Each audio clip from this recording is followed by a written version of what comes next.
Hey guys, Justin Ledford here, and welcome to the Real Construction Owners Podcast. Today, we're going to be discussing how Daniel generated over $40 million in his construction business in less than 10 years. Whether you want to learn how to win $100,000 contracts or $3+ million government construction contracts, I have a course created specifically for you that'll give you the exact blueprints that you need to succeed in the government realm. It's a self-paced university, so you can complete it at the comfort of your home. It includes 33 lectures, a 30-day challenge to help you win $200,000 in contracts, a comprehensive digital manual, and exclusive access to a private online university. If you're interested, I'll leave that link in the comments down below. We'd love to have you join us. And now let's go ahead and get started on the podcast with Daniel Casey.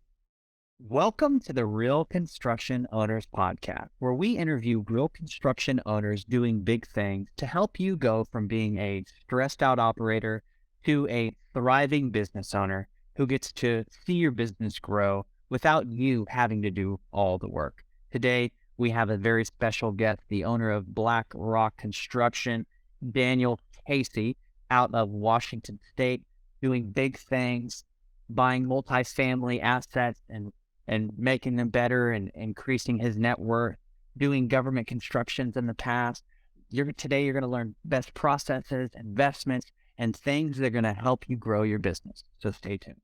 What's up, Daniel? How you doing today, bro? I'm doing great. How are you doing? Man, I'm truly blessed and highly favored. Thanks for asking. You're in the great state of near Seattle. You're in Washington State, and I am curious about your history before today, where you're collecting assets and making them better and increasing your net worth. What were you doing before that? Tell us your story. Okay, well, so the quick background. I was born and raised in Southern California. I went to UCLA as an undergraduate. I expected to be a CPA, so I actually have a degree in mathematics and finance, and I thought for sure my path was going to be to go become a CPA and then go to work for one of my clients and maybe be, CEO of a Fortune 500 company. However, 2 years into being a CPA or, being on the path to being a CPA, I realized that I absolutely hated it. And I was looking for any way out basically. And at the time I had, no capital and no training in any other area. And so a buddy of mine decided we would start a construction company. And furthermore, we decided we would start a public works construction company because we didn't know anybody or have any reputation. And so we figured we should get into a situation where the low bidder gets the job. And so back in 2000, we started our first construction company, and it was a highway and bridge related public works contractor. And we did that for about 10 years. And then in 2010, we closed that down. We kind of went our separate ways, my partner and I.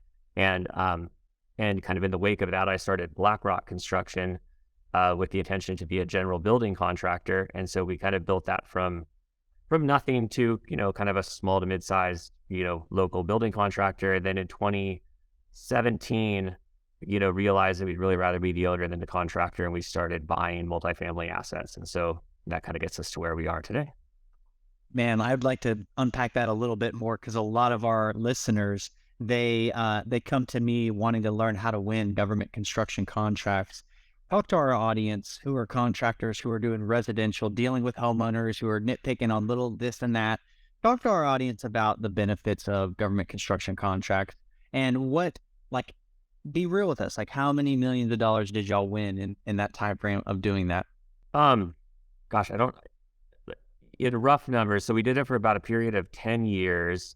In the beginning, the first year was a few $100,000. The final years were, $7 or $8 million a year. So all in all, I mean, it probably averages out to, $40 to $50 million in government contracts.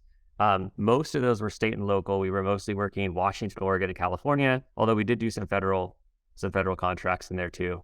I think there's there's a lot of pros and cons to it.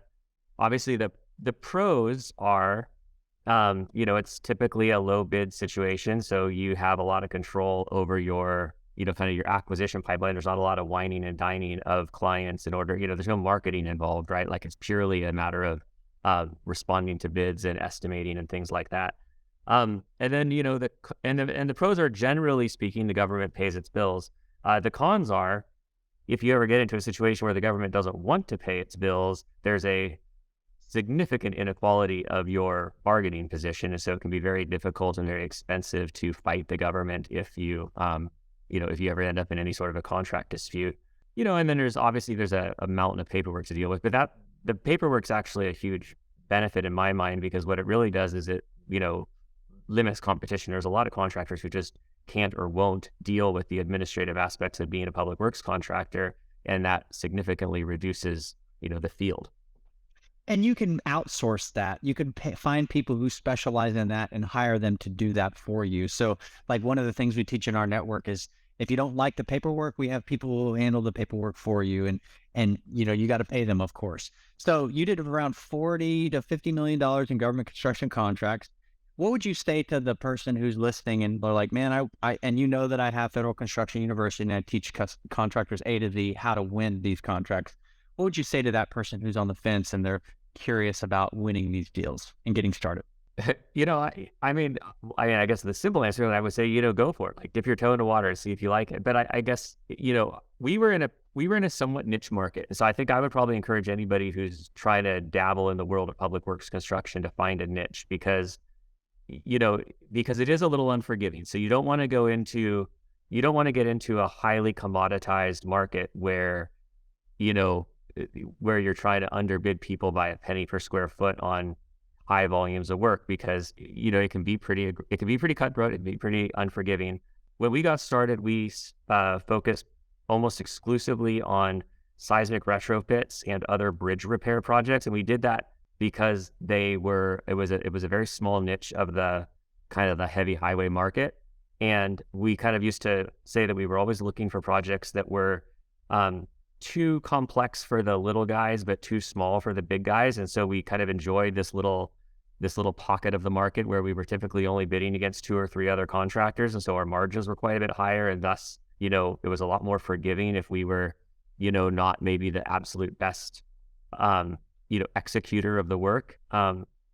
That's beautiful, because there was a deal out of Oregon or Seattle where the government wanted some painting of a bridge, like some type of special paint.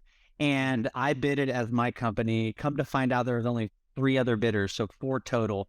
Mine was 1.3 or something, and Zelensky and Sons was like less than 100,000 than me.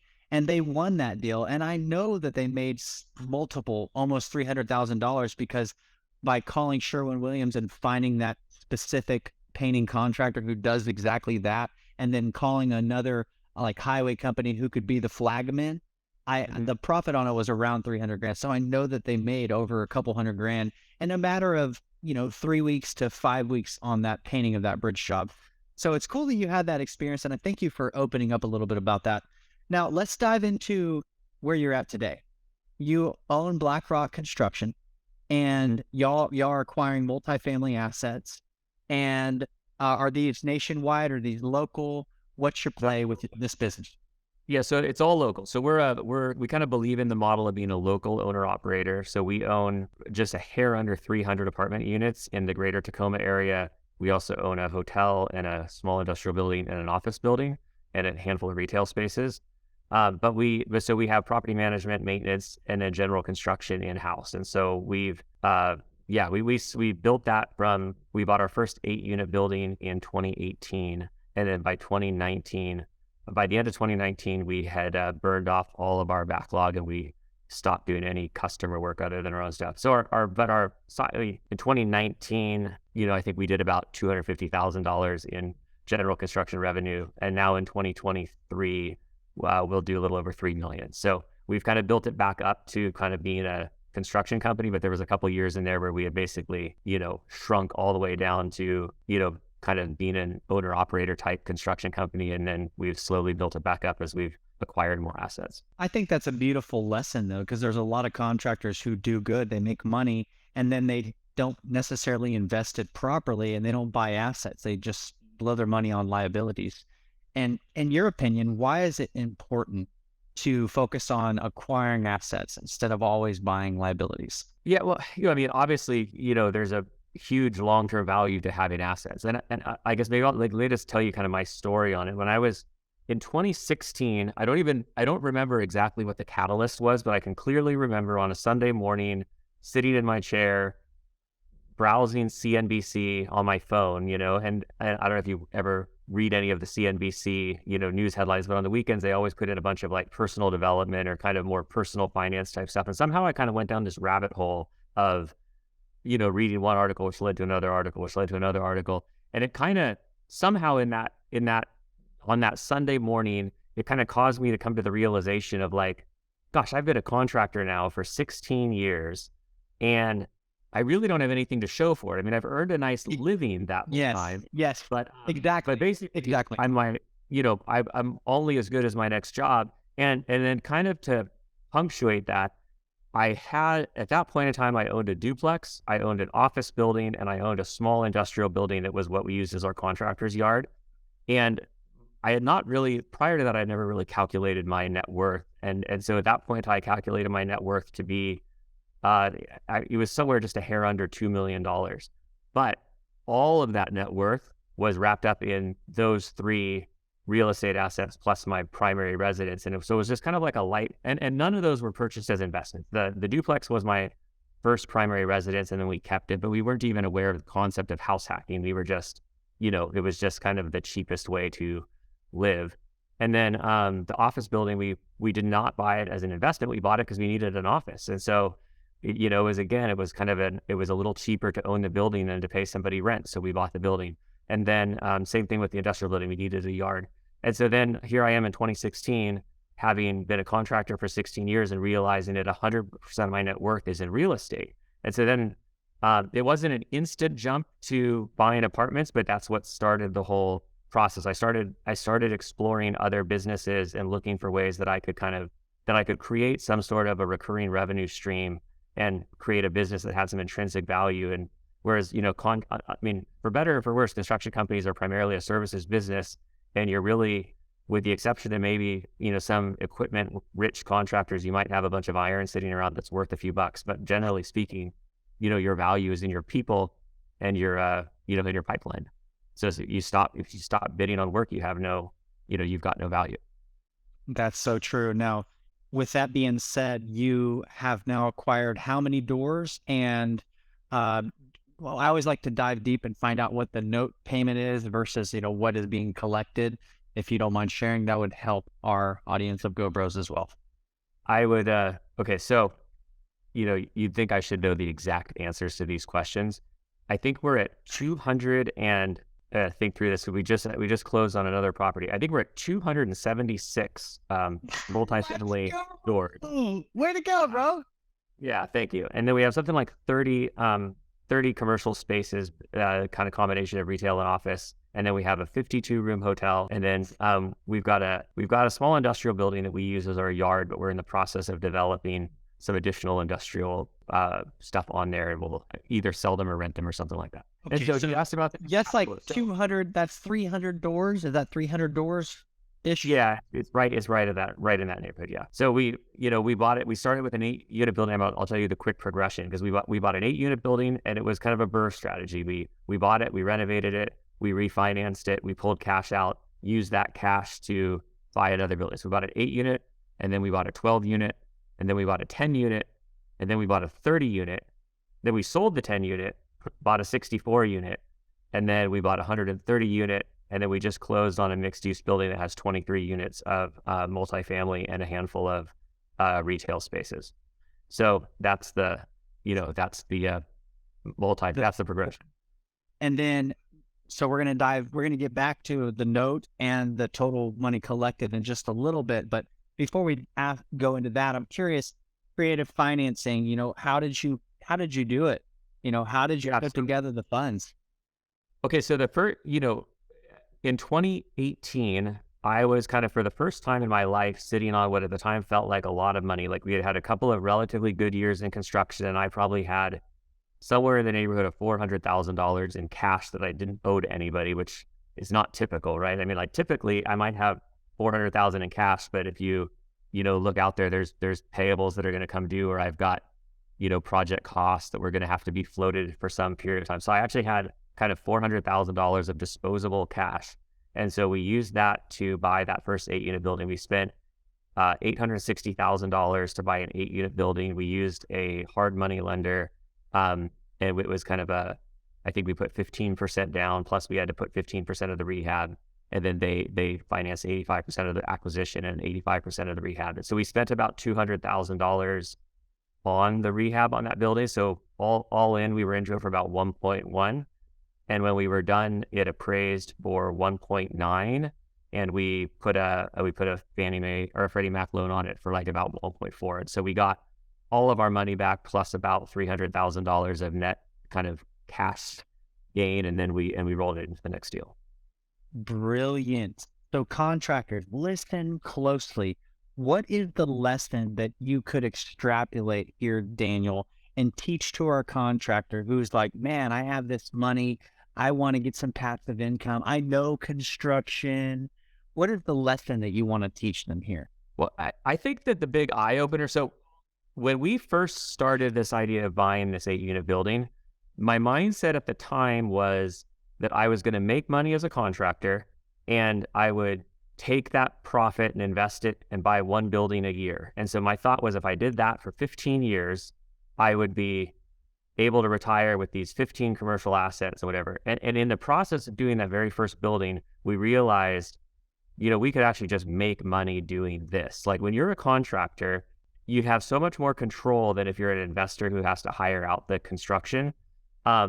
Because you can make, you're paying yourself market rate for the construction work, so you can make a profit on the money you're making on your own project, but you significantly reduce your risk. And so that was really, we totally shifted gears. Like halfway through that first project, we decided that we no longer wanted to do any customer construction work. We weren't going to go try and earn money as a contractor to invest it in real estate. We were going to make money as a real estate developer, and we were going to do all of our own construction in-house. And so we had to tear it down before we built it back up, but that's how we exist right now. We do large scale renovations on these properties, and we pay ourselves, market rate fees for the construction work. And we essentially live off of the income we earn as a contractor. And we're just investing, as an owner in these assets long-term. Beautiful. And so I'm assuming you didn't pay it all cash based off your story.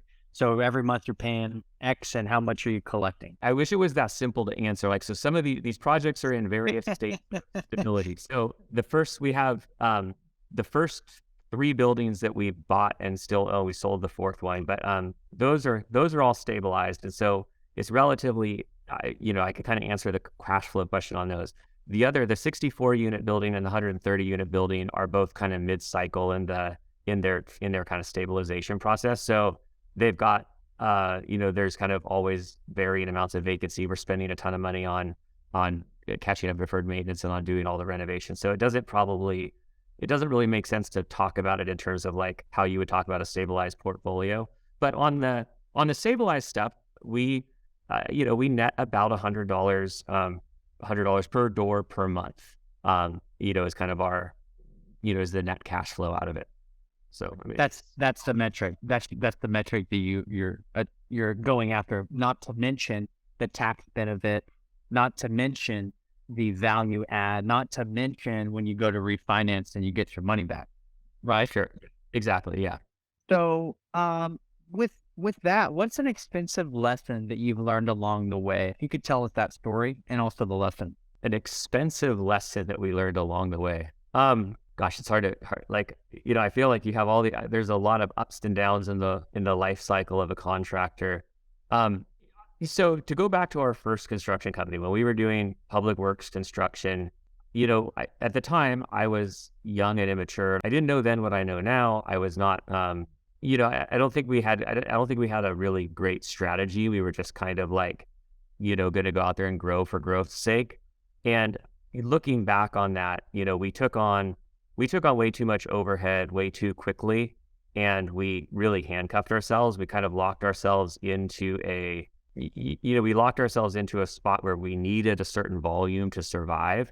And then when, in the financial crisis back in 2008, 2009, even though we were somewhat insulated from it as a public works contractor, what happened was margins really contracted. So in 2007, 2008, when we were doing a lot of seismic retrofits, we were typically bidding on projects where there was 2 or 3 other bidders. And so our margins could be as high as 40% gross margin on some of these projects. And then as 2009 and 2010 came in and commercial and residential construction, all but dried up, what happened was contractors who didn't go out of business moved into the public works space. And so 2009, when we were bidding on similar projects to what we were bidding on in 2007 and 8, we were seeing upwards of 20 or 22 bidders on those same types of jobs, and the margins just compressed to almost nothing. And basically there was enough people out there that were willing to do the work for free just to keep their people employed or to keep the doors open. And we had basically created a position where, our overhead burn was too much. And so we kind of ramped up our volume significantly at the very end. And then we just finally decided it just wasn't worth it. And we kind of pulled the plug and started over. But half the expensive lesson was, don't handcuff yourself with so much overhead that you force yourself to produce a certain margin just to stay alive. That makes perfect sense. There's a lot of contractors out there. We teach something called the no bid sole source method, where if you can go directly to a contracting officer and put together the bid spec early on, you can actually get your SBA rep and that contracting officer to sign an agreement where you get the contract when it's ready, so where you don't have to bid it and be competitive. I wish I would have known you then, because we could have done really well together. With that being said, I'm curious, what's a habit that you have or you practice that makes you successful in your business? I mean, the simple answer is reading. I mean, there's no I don't think there's anything that I do in my own life that has had a greater impact than simply reading. Kind of in that same time frame back in 2016, when I came to the realization that I was not really making a lot of money as a contractor, I also made a handful of other sort of personal changes in my life. And one of them was I started reading. Prior to that, I had never been much of a reader. And now, I mean, it's kind of one of the non-negotiables of every morning. I probably read 20 to 30 pages a day. And it's you can't really quantify how profound of an impact that's made, but it's I would say that's probably the number one thing. Yeah, the more you learn, the more you earn. It's a silly thing, but it's absolutely true. Like, you fill your cup up. The more you fill it up, the more you can receive new insights, new opportunities. Now, with your business, what would you say is the best process that you currently utilize in your current business that you're most proud of?